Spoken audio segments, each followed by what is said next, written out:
అసలు ఈ అక్షయ తృతీయకి బంగారానికి సంబంధం ఏందో గా లలిత జ్యువెలర్స్ గుడ్ బాస్కి మొన్న చెన్నై షాపింగ్ మాల్ పోయొచ్చిన మస్తు ఆఫర్లు ఉన్నాయని చెప్పిన సుమక్కకే తెలవాలి తప్ప ఇంకెవరికి తెలియదు.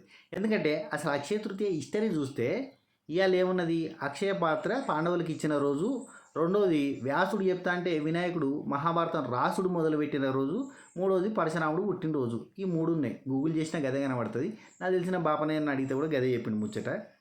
దీనికి అంటే ఈ పండగలకి ఆడోళ్ళకే సంబంధం లేదు, మరి బంగారానికి ఏం సంబంధం, అసలు ఈ జ్యువెలరీ షాప్లకి ఏం సంబంధం, ఈ అడ్వర్టైజ్మెంట్లు ఏంది, ఈ కొనుడు ఏంది, కచ్చింది కార్ఖాన ఏంది?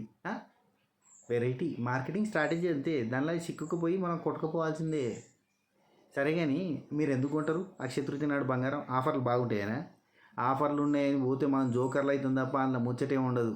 ఏనో ఈడ తగ్గితే ఆడ పెంచుతారు, ఆడ తగ్గితే ఈడ పెంచుతారు, మొత్తంగా అయితే మసిపూసి మారేడుగా చేసి మాడికి వేసేసి అమ్ముతారు. అది ముచ్చట, అర్థం చేసుకోర్రి. అసలు అక్షయ తృతీయ నాడు ఏం చేయాలని ఒక బాపనని అడిగితే ఏం చెప్పింది తెలుసా? ఒక కొత్త కుండ కొని దాని నీళ్లు నింపి అలాగ దానం చేయన్నట బాపనోళ్ళకి, లేదంటే నువ్వులు బట్టలు దానం చేయన్నట, లేదంటే బంగారం కూడా దానం చేయొచ్చట. బంగారం కొనుకొచ్చి దానం చేయన్నట. దానం చేస్తారా మరి బంగారం? అమ్మో ఇట్లా చెప్తే ఆడోళ్ళకి, మా ఆడోళ్ళకి, అక్కలకి, చెల్లెళ్ళకి గజ్జు అంటుంది కదా.